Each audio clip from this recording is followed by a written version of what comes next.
فيلمنا انتجمر ايدر استبارني 13 عام هصان قلعه ببوليسات كم استقتله زرئي فيديو نابتم سيفيل سبات بمبتانو كلهم سبات دما نايت ورد غافلت بمخانم انت نرئي سلئت خناتات نغغر نمغبار ابتستدالو حدا اخيبا ابدل استبهالو وتادر نغغرو انتجمر እቲ ዝተቀተለ ህፃን አይደር ናቱ ንእሽተይ ከም ዝኾነ ይዝናገር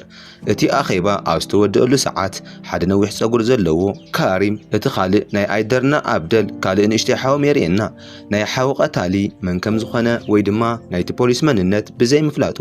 ካሪም ኣብ ሕልቃን ውሽጢ ኮይኑ ኣብ ኢዱ ሒዝዎ ዝነበረ አልኮል ዝመልአ ጠርሙስ ይድርብዮ ካብኡ ድማ እቲ ዕግርግር ይጅምር እቲ ባእስ አኸቲሉ ካሪም እና የዕረኽቱ ካብቲ ቤት ማእሰርቲ ሓደ ንዓቶም ዝጠቕሞም ሄልመንትና ካልኦት ዝተፈላለዩ መሳርሕታት ንምስራቅ ይጥቀምሉ እዚ ድማ ድሓር ንስ ፖሊስ ንምውጋእ ክጠቕመና እዩ ብዝብል ነበረ ብዙሕ መሳርሕታትን ናይ ፖሊስ መኪናን ድሕሪ ምስራቆም ካሪምና የዕረኽቱ ኣቴናና ዝበሃል አፓርትመንት ይኸዱ ኣብኡ ምስ በጽሑ ድማ ካሪምና የዕረኽቱ ኣብቶም ልዕሊ ፖሊሳት ዕግርግር ንምፍጣር ሓሲቦም እዮም ካብኡ ምስቶም ካልኦት ፖሊሳት የዕረኽቱ እናተዳለየ ዝርከብ እቲ ኻሊእ ጆሮም ዝተባሃለ ፖሊስ የርእየና ጉዕዞኦም ድማ ናብ ኣቴና እንትኸውን ንብዙሕ ግዜ ዝፈልጥዎ ሰባስቲያን ዝተባሃለ ሓደ ሓያል ሰብ ምስ እነ ካሪም ስለ ዝኸውን በቲ ኩነታት ብጣዕሚ ዝፈርሑ ይመስሉ ንምንታይ ሰባስቲያን እዚ ዝኣክል ከም ዝፈርሕዎ ድማ ድሓር ንርድኦ ይኸውን እዚ ድማ ኦክታር እንትበሃል ናይ አብደል ካሪም እና አይደር ዓብይ ሓዎም ነበረ ነገር ግን ካብ አብደል ብተጻራሪ ኮኮይና ካልኦት ኣደንዘዝቲ ዕጻት ተጠቃሚና ዝተፈላለዩ ካብ ሕጊ ወጻእ ዝኾኑ ናይ ተኹስ መሳርሕታት ዘዘዋውር ዓይነት ሰብ ነበረ ኣብዚ ዕግርግር ውሽጢ እውን ነቶም መሳርሕቱ ዝተፈላለዩ ካብ ሕጊ ወጻእ ዝኾኑ መሳርሕታት ንምሻጥ ዘመናት ኣይመስልን መሳርሒኦም ናብ ኣምቡላንስ ኣትዮም ጉዕዞኦም ይጅምሩ ናብ ኣቴና ፖሊሳት ምጽኦም ኣኸቲሉ እዚ ዕግርግር ክሳብ ዝረጋጋዕ እቲ ከዘዋውርዎ ዝሓሰቡ መሳርሕታት ንግዚኡ ኣብ ሓደ ቦታ ይሓብዎ ነገር ግን ካብ ኣቴና ንምውጻእ ብዙሓት ሰባት እቲ መንገዲ ስለ ዝዓፀየዎ ኦክታርና የዕረኽቱ ኣብ ካልእ ቦታ እቶም መሳርሕታት ብምዕባእ ብድሕሪት በሪ ይወጹ ኦክታር ኣብ ሕርቃን ውሽጢ ስለ ዝነበረ ነቶም ናይ ካሪም የዕረኽቲ ይሃርሞም ካሪም የዕረኽቲ ግን ናይ ካሪም ሓው ምዃኑ ስለ ዝፈለጡ ንዕኦም ምንም ክገብርዎ ኣይደለዩን ብኻልእ ወገን ድማ ናይ ኣቴና ነበርቲ ካሪምና የዕረኽቱ ምስ ፖሊሳት ዕግርግር ከልዕሉ ስለ ዝኾኑ በቲ ኩነታት ብጣዕሚ ኣብ ፍርሒ ዝኣተዩ ይመስሉ ናይ ካሪም ሓው ብምዃኑን ክሕግዞም ዝኽእል ድማ አብደል ጥራሕ ስለ ዝኾነ ንከረጋግዖ ይሓትዎ አብደል ድማ እዚ ነገር ጠጠው ንምባል ኣብቲ ቦታ ንካሪም ክልሾ ይጅምር እና ኣለሾ ንሃለየ እቶም ፖሊሳት ዝፈርሕዎ ሰባስቲያን ብርሑቕ ይርእዮ ኣብቲ ቦታ ዝነበረ ሰባስቲያን እቲ ክፍጠሩ ዝተባሃለ ዕግርግር ምንም ዓይነት ፍርሒ ዝተሰምዖ ኣይመስልን ካሪም ንዕኡ ከይወስዶ ብዝብል አብደል ንሰባስቲያን ናብ ሓደ ክፍሊ ሒዝዎ ይኸይድ ደጊሙ ንሓዊ ኣለሻ ኣብ ዝወፀሉ ሰዓት እቲ ችግር ንከይፍጠር ኣብ ጸሎት ዝነበረ ኣንስቲ ኣብቲ መንገዲ ይረኽበን ንኣዲ እውን ኣብኡ ይረኽባ እሞ ንሓው ጠጠው ንከብሎ ትሕብሮ ሃንደበት ድማ ካሪም ናብቲ ቦታ ይመጽእ ነገር ግን ኣብቲ ቦታ ንአብደል ምስ ረኣዮ ብቕልጥፍ ድማ ካብቲ ቦታ ይስወር አብደል ንሓፍቱ ኣብ ዝረኸባ ሰዓት ካሪም ኣበይ ከም ዘሎ ይሓታ ንሳ ድማ ብምሕራቕ ንካሪም ክሕግዞ ከም ዘለዎ ትሕብሮ ምኽንያቱ ድማ አብደል ካብ ሓው ንላዕሊ ነቶም ፖሊሳት እናሓገዞም ከም ዝኾነ ብምሕሳብ ነበረ ድሓር አብደል ኣብቲ ሽግር ከኣቲ ዝበሉ ናይቲ መንደር ነበርቲ የረጋግዖም ኣብ ተመሳሳሊ ሰዓት ንኣዲኡ ይረኽባ ኣዲኡ ድማ ካሪም ድኹም ቆልዓ ከም ዝኾነን እቲ ዝገብሮ ነገር ዘይፈልጥ ብምዃኑ ጠጠው ንከብሎ ትሕብሮ እቶም ፖሊሳት ናብቲ ቦታ ኣብ ዝመጽሉ ሰዓት ምስ ናይ ካሪም ሰባት ባእሲ ይጅምሩ እቶም ናይ ካሪም የዕረኽቲ ድማ ዓበይቲ ፍርጃትን ዝመሳሰሉ ንብረታትን ናብ ታሕቲ እናደርበዩ ናብቶም ፖሊሳት መጥቃዕቲ የብጽሕሎም እቶም ፖሊሳት ድማ ትክ ቦምቢ ናብ ናይ ካሪም የዕረኽቲ ምምትኳስ ይጅምሩ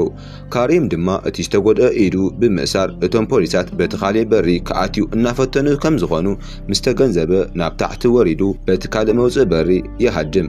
ምስቶም የዕረኽቲ ኮይኑ ድማ ነቶም ፖሊሳት ምውጋእ ይቕጽል እቲ መዓልቲ ኣብ ዝመሸየሉ ሰዓት ሞራድ ዝተባሃለ ሓደ ፖሊስ ንላለ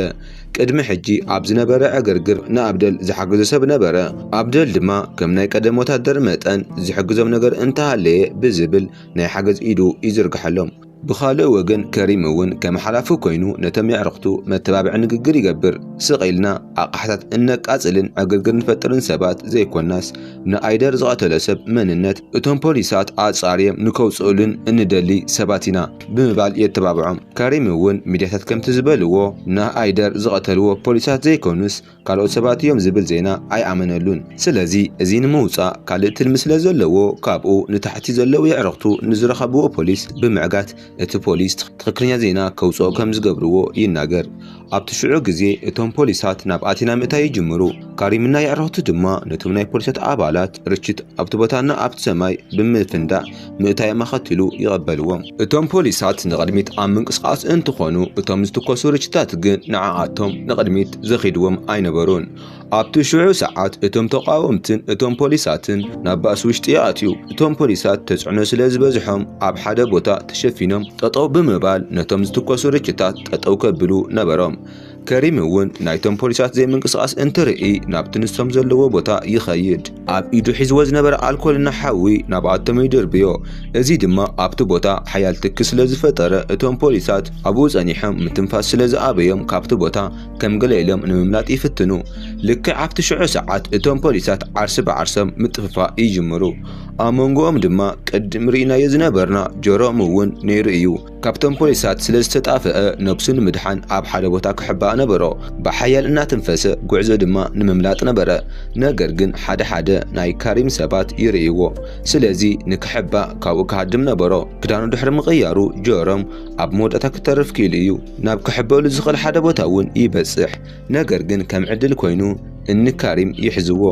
ኣብደል እውን ምስ ሞራድ ኮፍ ኣብ ዝበለሉ ሰዓት ብናይ ሞራድ ስልኪ ክኸመሓላለፍ ዝነበረ ብምርኣይ ካሪም ንጆሮም ከም ዝሓዞ ይግንዘብ ኣብቲ ቪድዮ ድማ ካሪም ንሓዊ ኣይደር ዝቐተልዎ ክሳብ ዘይተተሓዙን ግልጺ ክሳብ ዘይተገበረ ጆሮም ከም ዘይልቀቕን ብተወሳኺ ድማ ኣብ ሓደ ሰዓት ውሽጢ እንተዘይተናገሮም ከም ዝቐትልዎ ይሕብሮም ሞራድ እውን ኣብቲ ሽዑ ሰዓት ኣብደል ንሓው ጠጠው ንምባል ግዜ ከም ዘለዎም ይናገር ካብኡ ካሪም ንክቐተል ብዙሓት ፖሊሳት መንግስቲ ቅድም ምልኣኹ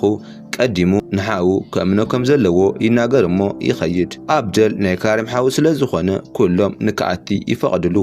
ኣብደል ድማ ንካሪም ኣብ ዝረኸቦ ሰዓት እዚ ነገር ጠጠው ከብሎ ከም ዘለዎ ይነግሮ ነገር ግን ካሪም በዚ መንገዲ ፍትሒ ከም ዘይረኽቡን እቶም ፖሊሳት ነቲ ቀታሊ ሓቢኦም ከም ዘትርፍዎ ድማ ይናገር ኣብደል ድማ ብምዕጋስ ሓው ከምዚ ዓይነት ስራሕ ብምስርሑ እንታይ ዓይነት ትርፊ ከም ዘምጽአሉ ይሓቶ ቀጺሉ ድማ ናይቲ ፖሊስ ስም ብምፍላጥካ ንኣይደር ብህይወት ክመልሰልካ ይኽእል እዩ ኢሉ ይሓቶ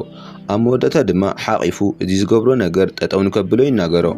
ነገር ግን ካሪም ንሓው ብምድፋእ ኣብደል ቅድሚ ሕጂ ወታደር ስለ ዝነበረ ሕጂ እውን ክሕግዞ ዝኽእል ንሓው ዘይኮነስ በኣቶም ወገን ክኸውን ከም ዝኽእል ይናገሮ ክመውት ዝነበሮ ኣይደር ዘይኮነስ ኣብደል እዩ ክብል ይዛረብ እዚ ኣብ ሰምዐሉ ሰዓት ኣብደል እዝኑ ብምሓዝ ካብቲ ቦታ ንምኻድ ይሃድም ካሪምና የዕርኽቱ ዝተፈላለዩ ርችታት ብምትኳስ ክልቲኦም ጠጠው ንምባል ይኽተልዎም ሃዲሞም ናብቲ ዋና መውፅእ ቦታ ድሕሪ ምብፅሖም ኣብቲ መንገዲ ፖሊስ ይረኽቦም እሞ ናብኣቶም ምትኳስ ይጅምሩ ነገር ግን እቲ ዝተሃረመ ጆሮም ነበረ ካሪምና የዕርኽቱ ግን ምስቶም ፖሊሳት ዘሎ ባዕሲ ንምቕጻልን ንእና ኣብደል ናይ ምርካብ ስራሕ ይደራረቦም ኣብ መወዳእታ ድማ ጆሮምና ኣብደል ናብቲ ዓብዪ ሓዊ ዘለዎ ቦታ ይበጽሑ ኦክታር ድማ ብምትኳስ ናይ ካሪም ሰባት ናብናቱ ቦታ ንከይመፁ ክገብር ክኢሉ እዩ ናብ ውሽጢ ድሕሪ ምእታዮም ኣብደል ንኦክታር እቲ መውፅእ በሪ በበይ ከም ዝኾነ ይሓቶ ኦክታር ድማ ካብዚ መውፅኢ ናቱ ሰባት ብታሕቲ እናኹዓቱ ከም ዝኾኑ ይዛረቦ ኦክታር ድማ ኣብደል ናይ ፖሊስ ኣባል ከም ዝኾነ ብምዝራብ በቲ ኩነታት ኣብ ጎኒ ካሪም ብዘይምዃኑ ይሓርቕ ኣብ ዝጨቃጨቃሉ ሰዓት ኣዲኦም ናብ ክልቲኦም ትድውለሎም ነገር ግን ክልቲኦም ከልዕልዋ ይከኣሉን ኣብ መወዳእታ ኦክታር ነቶም ሰባቱ ብምጽዋዕ ንክልቲኦም ንከውፅዎም ይእዝዞም በዚ መንገዲ ድማ በቶም ፖሊሳት ጅግና ክበሃል ይኽእል እዩ ብኻልእ ወገን ድማ ካሪም ምስ የዕርኽቱ ኮይኑ ካልእ ትልሚ እናሃቀነ ይርከብ አንደበት ድማ ኣዲኡ ትድውለሉ ንሱ ድማ የልዕላ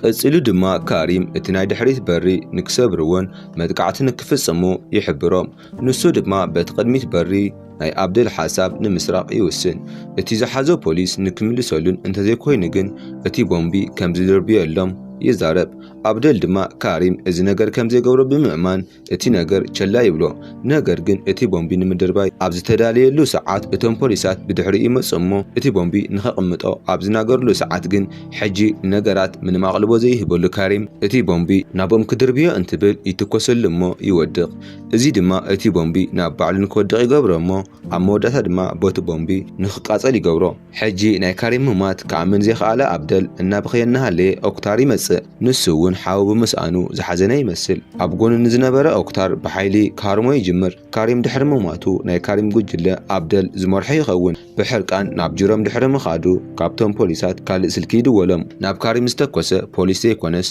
እቶም ካልኦት ጉጅለ ከም ዝኾኑ ይንገሮ ዝኾነ ዓይነት ውሳነ ብዘይምውሳኑ ነቶም ጉጅለ ጆሮም ናብቲ ላዕሊ ክፍሊ ንክወስድዎ ይነግሮም እቶም ሓደ ተቐሚጦም ዝነበሩ ናይ ተኹስ መሳርሕታት ንክኸፍትዎ ኣብ ዝሓትሉ ሰዓት ኣብደል ድማ ኣብቲ ቦታ ንዝነበረ ሰባስቲያን ንክኸፍቶ ይሓቶ ኣብደል ድማ ናብ ሞራድ ብምድዋል ንኣይደር ዝቐተሎ ናይቲ ፖሊስ መንነት እንተዘይነገርዎ ንጀሮም ከም ዝቐትሎ ይሕብሮ ኣብቲ ሽዑ ሰዓት ኣብደል ኣብ ካልኦት ከተማታት እውን ከምዚ ዓይነት ዕግርግር ከም ዝተለዓለ ይግንዘብ ስለዚ እዚ ፖሊስ ኣብ ዝተፈላለዩ ቦታታት ዓበይቲ ስርዓቲ እናተጸበይዎ እዩ ዝርከብ ኣብ ቀረባ ግዜ ድማ ወታደራት ናብቲ ቦታ ክመጹ እዮም ናብ ሰባስቲያን እንትንምለስ እቲ ተቆሊፉ ዝነበረ ሳንዱቕ ብቐሊሉ ብቦምቢ ይኸፍቶ ኣብቲ ውሽጢ ዝነበሩ ናይ ተኹስ መሳርሕታት ብምውጻእ ነቶም መናእሰይ ድሕሪ ምሃቡ ሰባስቲያን ዝተፈላለዩ ናይ ጋዝ ሲሊንደራት ኣብቲ ፎቕ ንክቐምጡ ይነግሮም ሕጂ እቶም ፖሊሳት ንሰባስቲያን ንምንታይ ከም ዝፈርሕዎ ንግንዘብ ምኽንያቱ ብኣናእሽቲ ዝረኸቦም መሳርሕታት ዓበይቲ ቦምብታት ናይ ምፍጣር ዓቕሚ ኣለዎ ኣብቲ ምሸት ሞራድ ናብ ኣብደል ይድውል እቲ ዝተፈጠረ ዕግርግር ጠጠው ንከብሎ ድማ ይነግሮ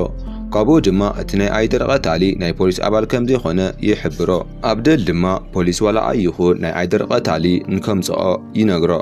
ነገር ግን ሞራድ ክገብሮ ኣይኽእልን እዚ ድማ ኣብደል ብጣዕሚ ንክሓርቕ ይገብሮሞ ጀሮም ናብቲ ዘለዎ ብቕልጡፍ ይኸይድ ስልኩ እውን ስለዚ ዓፀዮ እቲ ዝገብሮ ነገር ኩሉ ሞራድ ይሰምዖ ነበረ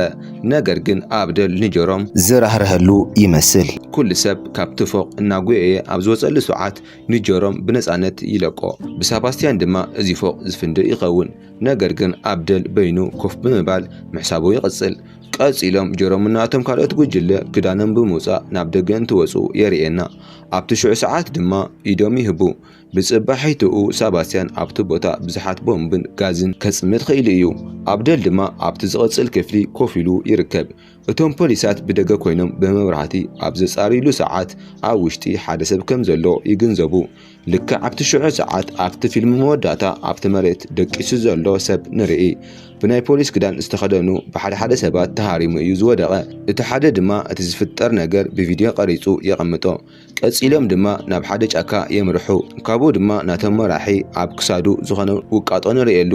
እዚ ድማ ንኣይደርና ንካሪም ዝቐተልዎም እቶም ቀተልቲ ጉጅለ ሰባት እቲ ዋና ምልክት ነበረ ቅድሚ ሕጂ ዝተጠቐምዎ ናይ ፖሊስ ክዳን ኣብቲ ቦታ የቃጽልዎ እታ ፊልም ድማ ኣብዚ ትውዳእ ላይክ እና ሳብስክራይብ ምግባርኩም ከይትርስዑ ክሳብ ካሊ ፊልም ንራኸብ ግን ቻው